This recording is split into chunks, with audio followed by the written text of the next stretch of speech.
dia da Independência, feriado de 7 de setembro, e nem por isso você fica sem um Band News no meio do dia caprichado. Por isso eu vou chamar um convidado especial para participar conosco. Por quê? Às margens do Ipiranga, em 7 de setembro de 1822, Dom Pedro, montado em seu cavalo, deu o grito: independência ou morte! Essa cena grandiosa, gloriosa, retratada, pelo pintor paraibano Pedro Américo em 1888, povoa o nosso imaginário. Mas será que a cena foi assim mesmo?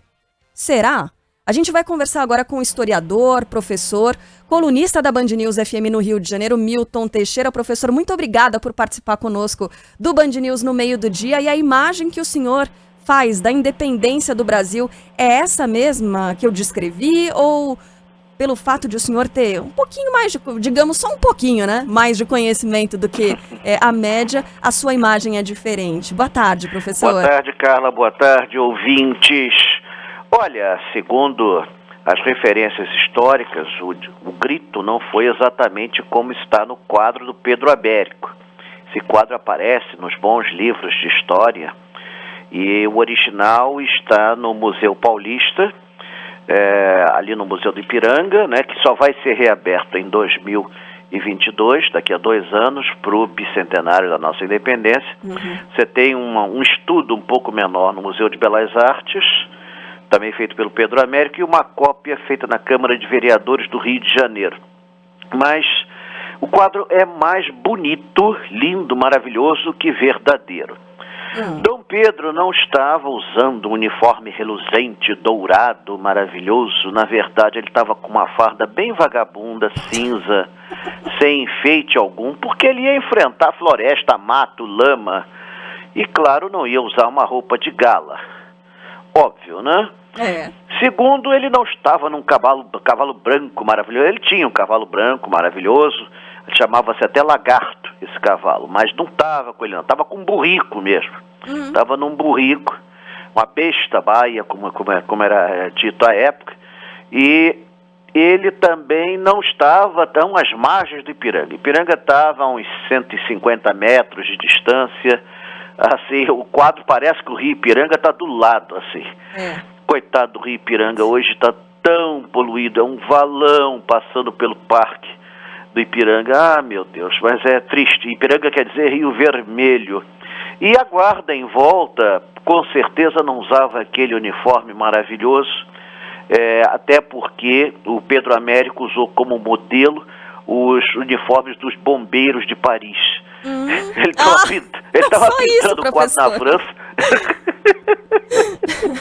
Os bombeiros de Paris aparecem no quadro 7 de setembro. Mas o mais importante é que o episódio principal foi verdadeiro, ele realmente deu grito. Ele não estava muito confortável, porque, segundo vários testemunhos de época, ele estava com problemas gastrointestinais terríveis. Segundo um testemunho ocular, dizia que ele tinha que apear do cavalo de meia em meia hora, apear do burrico de meia em meia hora para obrar. Ou seja, ele foi talvez dos primeiros a poluir o Rio Ipiranga. Então, e eu não sei como é que ele ficou depois desse grito emocionado. Realmente é verdadeiro, Pelo meu sangue, pela minha honra, pelo meu Deus, juro defender a independência do Brasil. Independência ou morte. Agora, o interessante é que Dom Pedro não considerava muito o dia 7 de setembro. Para ele, a verdadeira independência do Brasil se deu no dia 12 de outubro de 1822, quando ele foi aclamado pela população. Quando o povo do Rio de Janeiro, no Rio de Janeiro, ele monta um palanque no Campo de Santana, que hoje é a Praça da República, e ele é aclamado como imperador, como defensor perpétuo do Brasil, e ele dizia que esse era o verdadeiro dia da independência. Eu estou com ele, que ele dizia que o 7 de setembro foi um grito dado no meio do mato, assim, sem ninguém à volta, vão ser uns poucos guardas e tudo mais, e ninguém presenciou aquilo. Então a gente está comemorando o 7 de setembro assim meio à toa, professor. Esse foi o professor Milton Teixeira, não, brincadeira. A gente bota 7 de setembro, 12 de outubro. Então, 12 de outubro ele botou também porque ele foi aclamado, porque era o aniversário dele, 12 de outubro. Ah, sim. E por um acaso também incrível, era também o dia da descoberta da América. E na época não era nossa padroeira, mas é o dia de Nossa Senhora Aparecida. Uhum. Mas deixa. Já fica mais um feriado, o brasileiro gosta, já aprecia e tudo mais. Porra. O problema é que hoje as pessoas vão pouco ao desfile, né? É. Ainda mais um dia quente como hoje, só se o desfile se realizasse nas praias da Zona Sul do Rio de Janeiro, aí é que o pessoal realmente aplaudiria mais. Não é? É, a coisa está assim, porque dos anos 60 nós tivemos o governo militar e o deputado Márcio Moreira Alves bradava lá de Brasília que quem assistisse o desfile do dia 7 de setembro estava apoiando o regime militar. Então muita gente deixou de ir, e nós não temos aqui o mesmo entusiasmo que o norte-americano tem pela independência norte-americana. Lá é um dia de festa, fogos, piqueniques, etc., cerimônias, paradas, etc. Aqui, pasmem, alguns anos atrás, nem o presidente da República assistia os desfiles. Uau. Pois é, né? Que Pois coisa. é. Ô, professor, daquelas informações que a gente aprende na escola e depois elas ficam perdidas dentro da cabeça, eu queria pedir para que o senhor, já que citou, né, os Estados Unidos e todo esse patriotismo americano, eu me lembro que eu aprendi que os Estados Unidos foram o primeiro país a reconhecer a independência do Brasil. Queria que o senhor me contasse se é verdade mesmo essa informação ou se é um mito e quanto tempo levou para que o mundo reconhecesse essa independência do Brasil. Isso é interessante, essa sua pergunta, porque é pouco comentada. Agora está sendo mais divulgado nos livros de história. Realmente, os Estados Unidos foi dos primeiros países a reconhecer a nossa independência. O problema é que, na época, os Estados Unidos não era muita coisa. Não era a potência que era hoje. Eram umas colônias que estavam começando a deslanchar. Tinham acabado de sofrer uma guerra vigorosa em 1812, tiveram a capital incendiada, então os Estados Unidos estavam ainda começando a despontar. Eles foram importantes porque exatamente eles podiam comerciar conosco. Sem os outros países reconhecerem a independência do Brasil, a gente não podia fazer comércio com ninguém. E o que é pior, Portugal, claro, não reconheceu a nossa independência. O Dom João até mandou uma carta jocosa para Dom Pedro. Como é que você pode falar em independência se desde que eu cheguei aí em 1808 o Brasil já era independente? Então ele faz, ainda tem essa outra data aí para celebrar. Aí, ó. Mais uma data para fazer feriado. 8 de março, que é o dia que ele desembarcou. Então, desde o dia 8 de março que o Brasil era independente. Mas depois de muita negociação com Portugal, se Portugal não reconhecia, a Inglaterra, que tinha acordo comercial com Portugal, também não reconhecia. Se a Inglaterra, que era a maior potência do mundo, não reconhecia, o Brasil não vendia nada e não comprava nada de ninguém.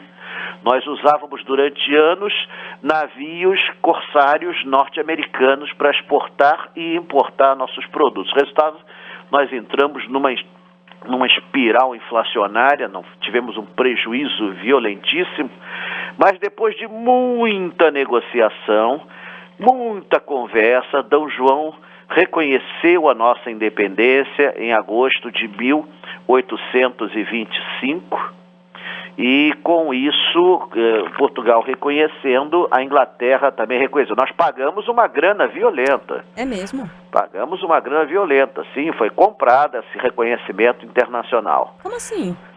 O Portugal exigiu uma indenização pelo Brasil. Cobrou barato, viu? Cobrou barato. 6 milhões de libras esterlinas. Gente. Nós não tínhamos esse dinheiro, claro que tivemos que pedir emprestado à Inglaterra. Ah, que maravilha. Começou a nossa dívida externa e simplesmente mudamos de dono. De Portugal passamos para a Inglaterra. Não é? Mas, seja como for, reconhecendo a independência, aí todo mundo reconheceu imediatamente, podemos exportar e importar produtos, assim, sem as limitações que existiam até então. Mas o Brasil ficou com as finanças muito abaladas. Fora o fato que teve que montar uma esquadra para conduzir as províncias do Norte e Nordeste à unidade nacional, porque a Bahia não reconheceu, os estados do Norte não reconheceram, teve que contratar mercenários estrangeiros para liderar os navios. Depois, Dom Pedro gastou muito dinheiro com as amantes, particularmente com a Marquesa de Santos, que era uma perdulária, gastava até não poder mais, e para você ter uma ideia, cada investimento feito do Rio de Janeiro, cada loja que abria, ela levava 10%. Só de um decreto ela nomeou 28 parentes e amigos da Marquesa para cargos do primeiro escalão. Olha a origem aí, hein, professor? Pois é, depois ele conseguiu falir com o Banco do Brasil, perdeu a campanha da Cisplatina, nós perdemos o Uruguai, tornou-se um país independente em 1828, gastou dinheiro com as amantes até não poder mais. Naquela época o nosso governo gastava o dinheiro público sem se preocupar com o futuro. O resultado é que o país faliu, né? Ninguém aguentava. Ainda bem que isso é um passado remoto, faz 200 anos isso. E as coisas mudaram o Brasil evoluiu muito. Oi? Com certeza, professor. As coisas mudaram, né? Ainda bem que a gente não tem mais nada disso, né? Passando pelo nepotismo e tudo mais. Ele cercou-se de pessoas corruptas também. O Barbeiro Plácido, o Chalaça, que era um corrupto de marca maior. Nossa, o povo não aguentava mais, ele teve que sair corrido, ele saiu depois de uma rápida rebelião, a 7 de abril de 1831. Muita gente, aliás, na época dizia que essa era a verdadeira data da independência do Brasil. Olha aí, mais uma data para você celebrar. Está aumentando o calendário. Viu? De feriados. Sabe, professor, que o nosso colega Ivan Brandão entrou aqui no estúdio da Band News FM e falou assim, olha, será que o desarranjo intestinal era só naquela época do grito mesmo de independência? Porque ele continuou obrando, né? Por muito tempo depois. Então vai ver que daí vem a expressão obra do governo, né? Que geralmente é isso aí mesmo. Professor, eu queria perguntar para o senhor com relação a uma outra figura e a importância dela na independência do Brasil. A gente vive hoje, né, um período de reivindicação de igualdade de gênero, de muitas conquistas também, né? Tem muita gente aliás, muitos homens, alguns deles se irritam e falam, essas feministas, é tudo feminazi, não sei o quê.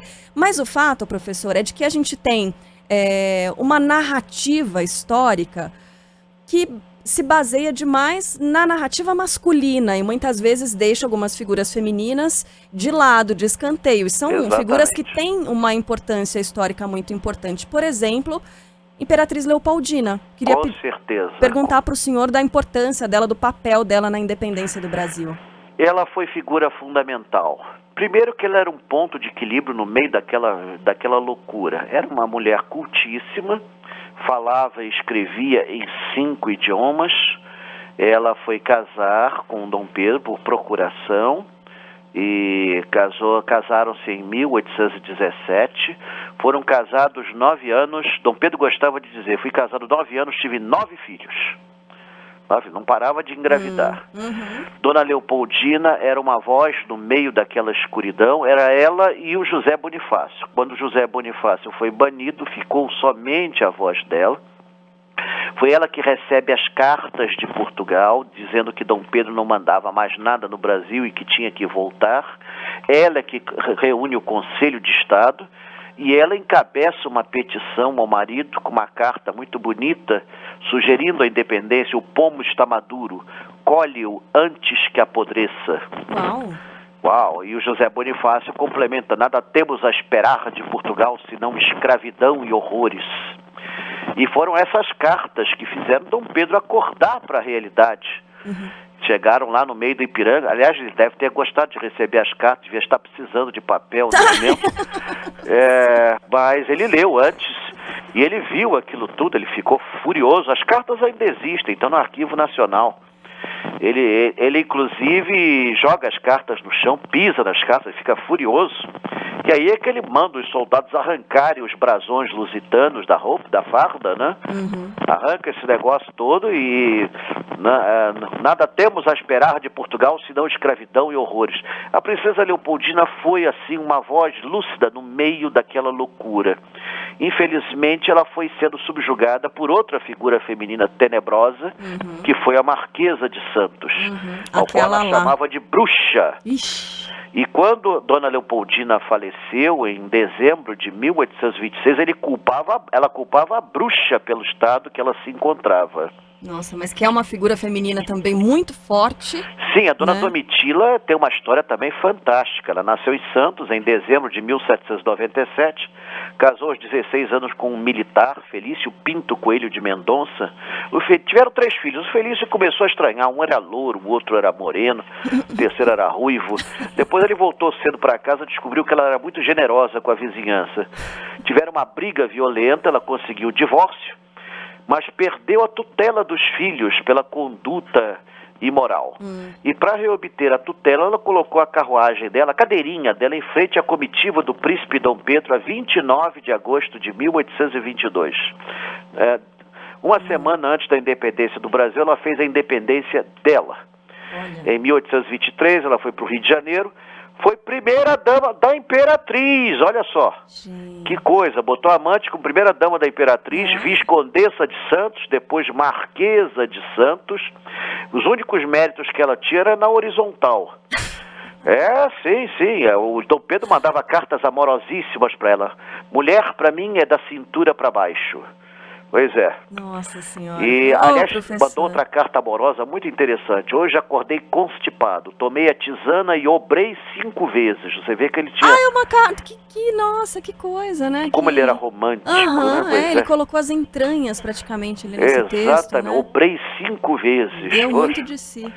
Pois é, Que e ela beleza. chegou ao máximo, né? Só que se Dom Pedro casasse com ela, ia haver uma verdadeira revolução, o povo a odiava. Dom Pedro acabou casando-se com Dona Maria Amélia Napoleono de Leuchtenberg, depois de viúvo, casou-se em 1829.